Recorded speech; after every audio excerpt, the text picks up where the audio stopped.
Good evening. Happy Thursday to you. Welcome to this community page called Live on Purpose. I'm Patty Baker, and each week on Thursdays, 8 p.m. Eastern, 5 p.m. Pacific, I come to you live with a topic or suggestion from viewers just like you, or maybe even a question that you have, and then I build out the topic on it. Tonight, I am starting a series called Flawed but Faithful, and this comes out of viewers just like you who've tapped on the send message and you've said, I don't know where to begin on a Bible study, or can you do a Bible study, or what does it look like to read the Bible?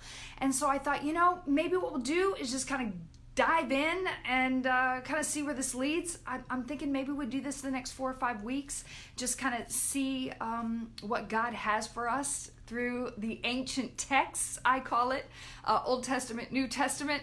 I think it'll be fun for us to do, and it kind of answers that question like, how do you read the Bible, and what does that look like? And where can you go to get a Bible study? For those of you who followed me for any length of time, if you may have seen, if you've been around, a couple of things, which is Christmas time. I normally do a Bible study of some sort, talking about the life of Jesus, Mary, Joseph, John the Baptist, Elizabeth, Zechariah.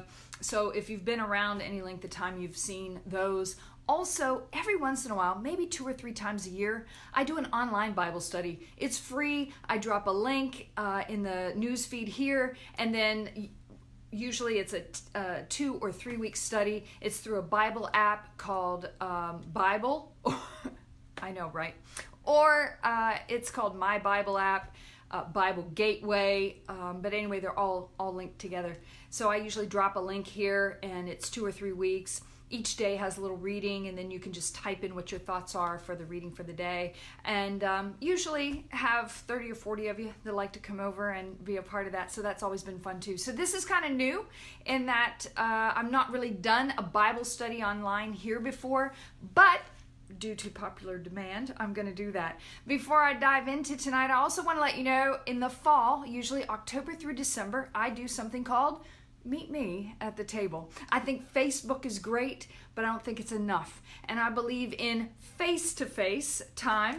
And so I get out and about and meet you. So wherever you are, I want to meet you. Usually I meet at McDonald's, Subway, local coffee shops. I've done a couple at some churches. I've done a couple of you at Cracker Barrel. I've seen you there. So anyway, wherever you are, I want to meet you if you want to meet me. And we'll make that happen one way, shape, or form. I need you to do this, though.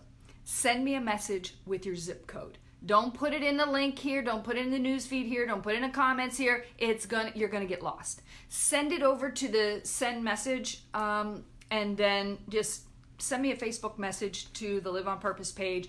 They are compiling a list of zip codes for me, and then we're putting together a travel schedule for me October through December. If you give me your zip code, I will let you know where and when I will be in your area so that I can stop by and see you. I don't care if it's just you, or if you want to bring your family, or you've got some friends and you want to just, I've met with one person, I've met with 5 or 6, I've met with 20 or 30. So whatever works, we'll do it. It's not that hard, believe it or not, for me to get out there and see you all, but it does take a little logistics for me. So if you would, I want to see you, but you got to send me your zip code. Where it looks like I'm already headed to, for sure, Cleveland, Ohio. You're in the house, and I love you guys up there, so I definitely will be in town to see you all, probably for a couple of days. And then beyond that, Upper Ohio Valley and Mid Ohio Valley, so if you're anywhere between Weirton and Parkersburg, I'll be in that area. Also, Pittsburgh, Pennsylvania to Charleston, West Virginia. I'll be traveling up and down that corridor as well. So if you're there, I think that's 79. So I'll be in that area as well. If you're in the Research Triangle or the Triangle, that's Raleigh, Durham, Chapel Hill, that area, I'll be there this fall. My home state, South Carolina, I will be all over the place. So send me your zip code and I'll definitely want to make time to see you. I'll also be in Augusta, Atlanta, and Savannah, Georgia. So those are 3 areas. But if you're in Georgia anywhere, let me know, because if I can get there, I will. Just send me your zip code. And if you are not in any of those states, it's okay. Send me your zip code, near or far. No zip code is out of my radar or off of my GPS. If I can make it there, honey, I will. So without further ado, let's dive into tonight's topic. And I just want to say a quick shout out to all of you who have who've said hello to me tonight. I'm so glad that you all are here. So I am going to drop in these links. Yes, Sonny, I'm going to be back in your area. Absolutely. I'm going to be dropping a couple links in here in the comments once this live goes recorded, so that if you want some backstory on John the Baptist or the birth of Jesus, I did a Bible study, pretty good overview of that, and outlined some Bible verses for it last Christmas. So I'll pull those videos up out of the archives here on this page, and I'll drop the links here so that you can go back if you want to and take a look at them, if that gives you a little bit of context. If you feel like you're hopping in the middle of something, you don't know what happened before, you can go there. So let you know that. Also, don't get so caught up. If you're one of these Bible gotta be a certain version in order to get the right word and all this other stuff, I'm with you, but you know what? We're all ordinary. I don't speak in the King James Version when I go to order my meal, and so I'm not going to read in the King James Version because it's not how I process language, okay? The these, the thous, the thus, the wherefores, that's not a part of my language.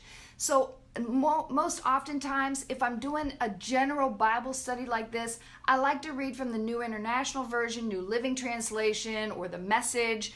But I don't want you to get hung up on what version I'm in. I just really want to read it for the sake of the context that we're giving. So I thought, since I did talk about the birth of Jesus and John the Baptist over at Christmas, and again, I'll drop those links here in the comments once this goes recorded, and if you're joining me recorded, they're already there. So I thought maybe I would start by just entering in at that time where we have Jesus is born, John the Baptist is born, they're second cousins, okay? That's kind of where all that is. In case you didn't know, John the Baptist and Jesus were second cousins. But I'm going to read from the book of Luke, because I think it's a nice little place to start. And I'm starting in Luke 1, and this is verses 1 through 4. And it says, "So many others have tried their hand at putting together a story of the wonderful harvest of Scripture and history that took place among us." I'm going to stop there.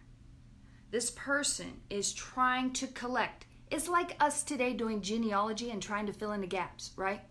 So this person, this is out of the book of Luke, is harvesting out from people and stories and whatever writings there are to put together an accurate understanding of what happened during the time of Jesus.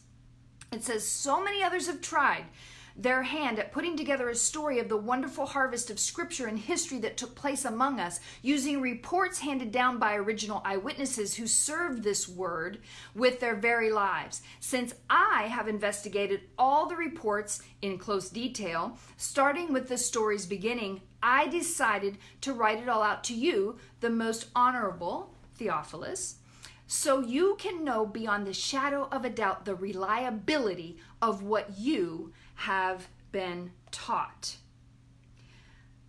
Then this scripture, this chapter in the book of Luke, goes into this childless couple named Zach and Liz, Zachariah and Elizabeth, Zach and Liz, and how they were old in their age. Elizabeth was well on and couldn't conceive, and an angel came to Zach and said, "Hey, your wife's going to get knocked up.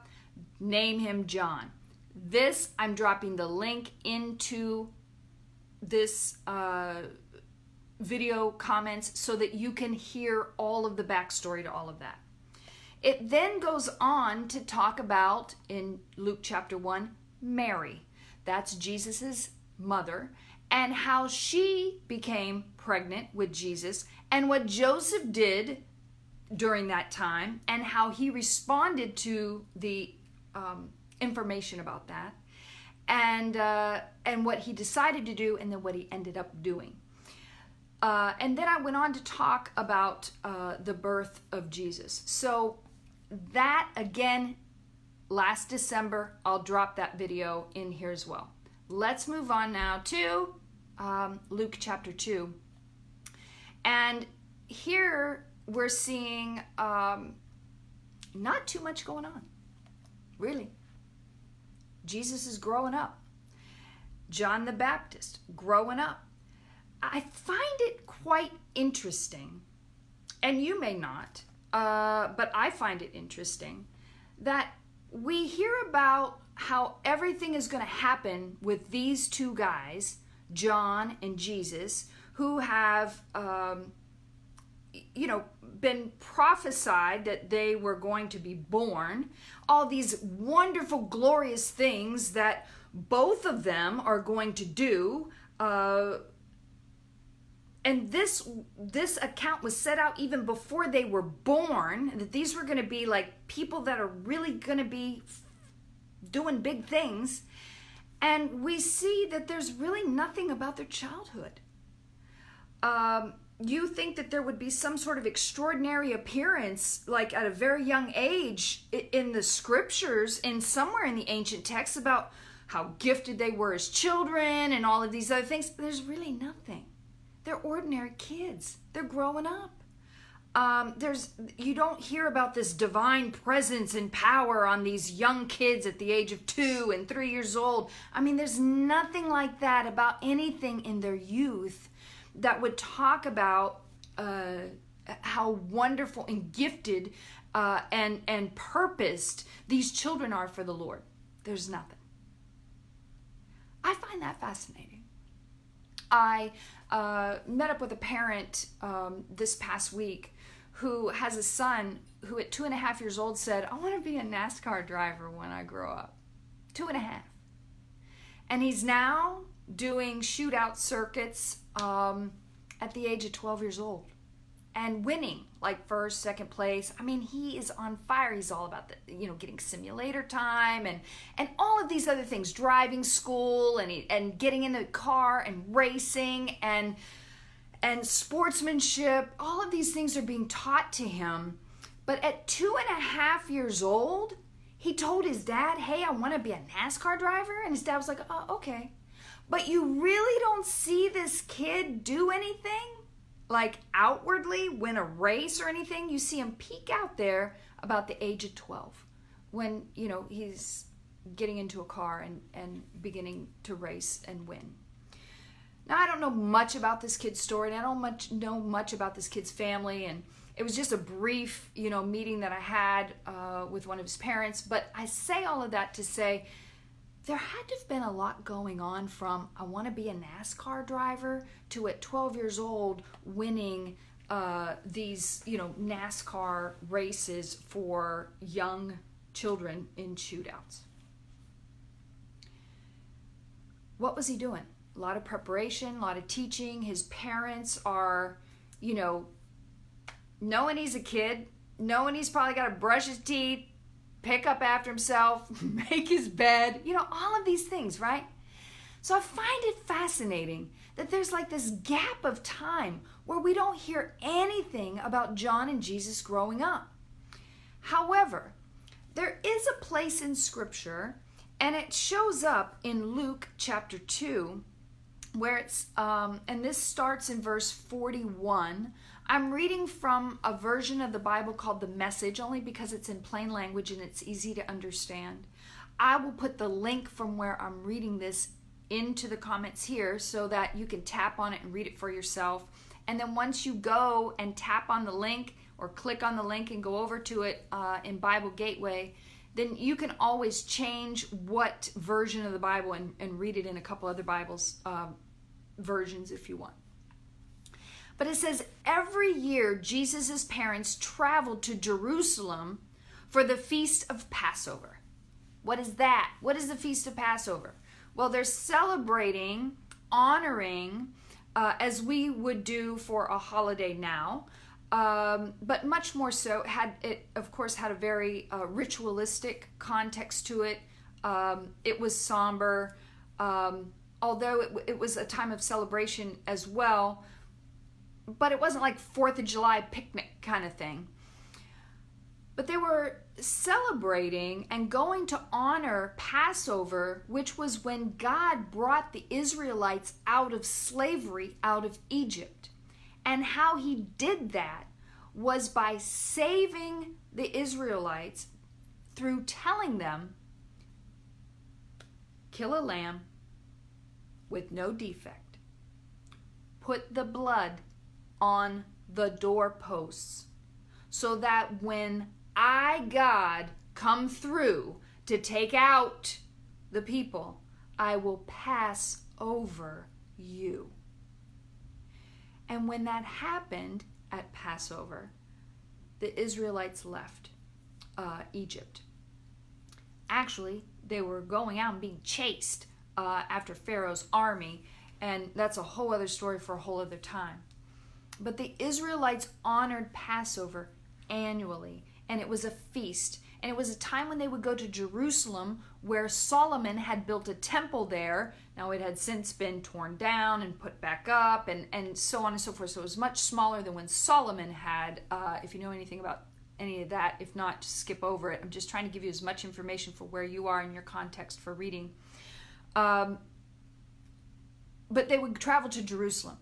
So Jesus' parents, Joe and Mary, take Jesus and the rest of the clan, and they go to Jerusalem. Now, they are living in Nazareth. So I would say it's probably about a 2.5 to 3 day walking journey to get there. More on the lines of 3 days to get there. So, when Jesus was 12 years old, they went up to Jerusalem, as they always did for the feast. And when it was over, they left for home, and the child Jesus stayed behind in Jerusalem. But his parents didn't know it. Are you kidding me? How many of you have left your kids thinking, oh yeah, they're with us, and they're not? And then how long does that take for you to recognize that? It's happened, right? It's happened. So you got to think of the context of the time. It's not like they were on vacation and they came back from Cancun. They're like, where's our kid? Oh, we left him in Cancun, right? Oh, I think we left him at Disneyland. Oh, did we leave him at Myrtle Beach? You know? But this is an annual feast, and people are, it's a pilgrimage for people to go. So the journey to go to Jerusalem during this time, there are a lot of people traveling together. So, it says, but his parents didn't know it. Thinking he was somewhere in the company of the others, pilgrims, right? They journeyed for a whole day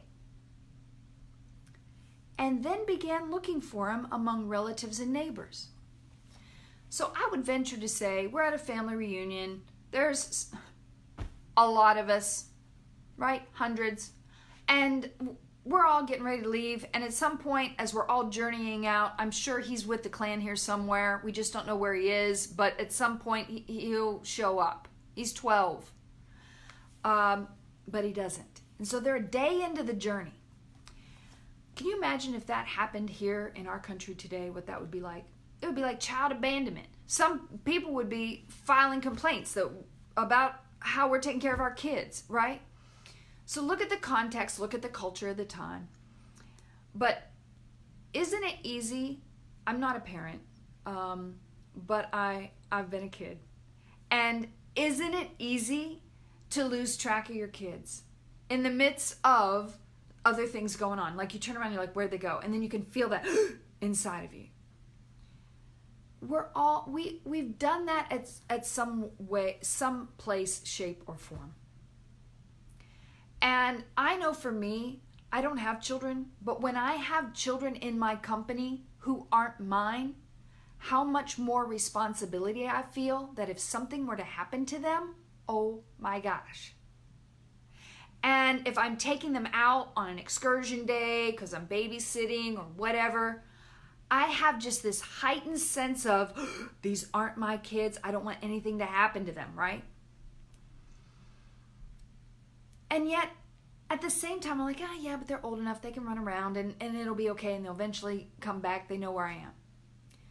I also remember being a child and being in the grocery store, my mom going up and down the aisles, and all of a sudden, I lost her. I didn't know where she was. And I went up to the front and told somebody, and I think they went over the loudspeaker to say that I was up there, and then my mom came, and I was freaking out. I remember when my brother and I were sitting in a movie theater, and I don't know how old I was, maybe 7, and my mom said she was going to go get to the bathroom, or she's going to go get popcorn and go to the bathroom and be right back, but it's in the dark, the movie's going, my brother's watching it, and all of a sudden I said to him, I wonder where mom is. She's been gone a really long time. And then all of a sudden, he freaks out, right? Jesus doesn't do any of that. Let me read on. Thinking he was somewhere in the company of the others, they journeyed a whole day and then began looking for him among the relatives and neighbors. And when they didn't find him, they went back to Jerusalem looking for him. Another day back. So now we're 2 days in. We don't know where the kid is. The next day, 3 days, right? They found him, 2 or 3 days, depending upon when they got back. The next day, they found him in the temple, seated among the teachers, listening to them and asking questions. Really? He's not concerned where his parents are? He's hanging out with the teachers, with the religious dudes of the time, asking questions. This inquiring mind of his at 12 years old. He didn't say, oh, where's my parents? He's been there now 2, maybe 3 days. Where's he sleeping? Where's he eating? What's going on? The culture and the context of the time. The next day they found him in the temple, seated among the teachers, listening to them and asking questions. The teachers were all quite taken with him. I'm sure they were. Impressed with the sharpness of his answers. Brilliance, right? But his parents were not impressed. They were upset and hurt. Can you imagine? You're like, oh, what a beautiful child you have. Yeah, right. Come on, kid. We're going home. Wait till we get back to the car, right? Wait till we get back to the donkey. His mother said, young man, why have you done this to us? Your father and I have been half out of our minds looking for you, right? And here was Jesus' response. Why were you looking for me? Did you know that I had to be here dealing with the things of my Father? Now, can you imagine? There's Joe and Mary, parents of Jesus, and he's like, didn't you know I have to be here doing things for my Father? And Joe's like, I am your Father. Get up. We're out of here. Get up now. But see, Jesus was talking about the Father. It says, didn't you know that I had to be here? I had to be here. Jesus had an understanding that he had to be there. There was something deep at 12 years old, knew that he had to be there. Dealing with the things of my Father. But they had no idea what he was talking about.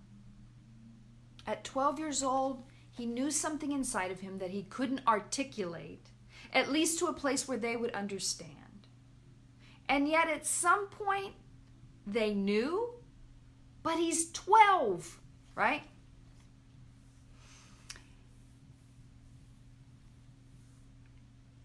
So, he went back to Nazareth with them and lived obediently with them.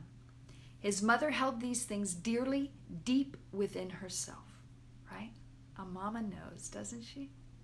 She's like, yeah. The angel told me who he was going to be. So on some level, she got it.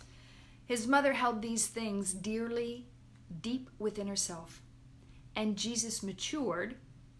I'm sure he did. Running around like a 12-year-old, not even telling mommy and daddy where you are. Growing up in both body and spirit. So he's maturing in body and spirit. Blessed by both God and people. Do you have children? I'm not talking fur babies here, folks. I'm talking kids. Think about your kids. Do you know we don't hear about John? We don't hear about Jesus after this moment until both of them are about 30 years old. So from the time he's circumcised until now, we don't really hear anything about Jesus until he's 12. And then from 12 until 30, we don't really hear about him again. There's a lot going on because he's maturing spiritually, in body and in spirit. What are your kids doing?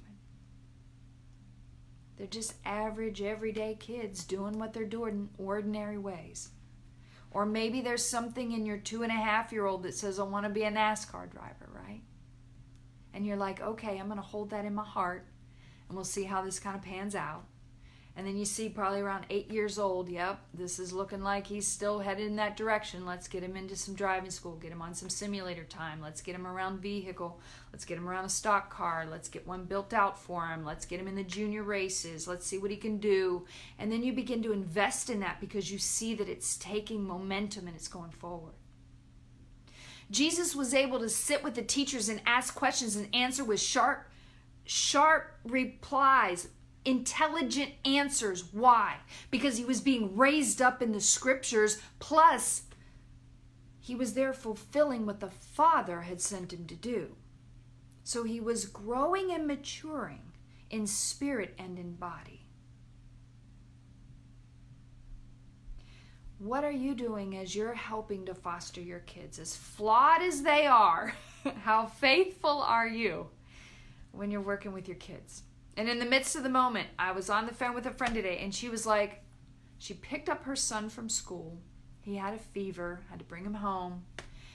And he had a little something to eat and some apple juice, and he was going to lay down and take a nap. And I was on the phone with her as this was going down, and all of a sudden I heard her say, "What are you doing?" And then she said, "What is that on the floor? Is it vomit?" And he was like, "No, it's apple juice." Here, he was jumping around and the apple juice was going everywhere. She was like, she thinks he's sick. She knows he's sick. Is he sick enough that he's, vomiting? Or what is this on the floor now? "Just sit down and drink. Don't be jumping around," she said in the parenting moment that she was in. Where are your kids in their life of growing, in maturing in body and in spirit? And how are you sitting with them to help them to mature in body and in spirit? Take time with your kids. I know it's easy to walk away from them and they're left with the screen time that they have, and you're just like, thank goodness for television and Wii and Minecraft and all of these other games so that I can at least sit here and have some private time for myself in the busyness of the world and get the things done that I need to get done. And I know I don't want them being there and addicted to all this stuff, but at least it gives me a few minutes just to be. Are we letting our kids hang out there? Are we engaging them? Are we helping and fostering and facilitating the maturing of body and spirit? My sister-in-law sent the kids to Bible school this year. And when she did, she said, I want to be a part of helping out so that I can learn the Bible studies, I can learn the Bible stories with them so that we can then begin to incorporate those into our spiritual development as a family. And so she got integrated into helping out with Vacation Bible School at her church so that she too could begin learning as the kids were learning and give a forum and a place to talk about those things when they got home. She was invested in that. How are you invested in your kids? Just think about that this week, this weekend, over the next few days you have them maybe, or the next time you have them, if you're divorced and you have shared parenting, or maybe, for you, you're on the phone with them. I don't know what their age and stage is, but you do. How are you engaging your kids and helping them to mature in body and in spirit? I hope that tonight's Bible study was good for you. I'll drop the links, as I promised, for the backstory of how John and Jesus came from prophecy into place on earth in their birth. And hopefully that'll help to give some context for where we spoke of tonight. And then I'll also give you the links from where I am so that you have an opportunity to read the scripture for yourself. David says we are called to live in community and invest in each other's lives. And that's exactly what was going on in that community with Joe, Mary, Jesus, and the clan for the pilgrimage for the Feast of Passover. Next week, we'll dive in a little bit more to John the Baptist and see a little bit more about who he is and how his ministry got rolling. Love God, love others, love yourself. Good night.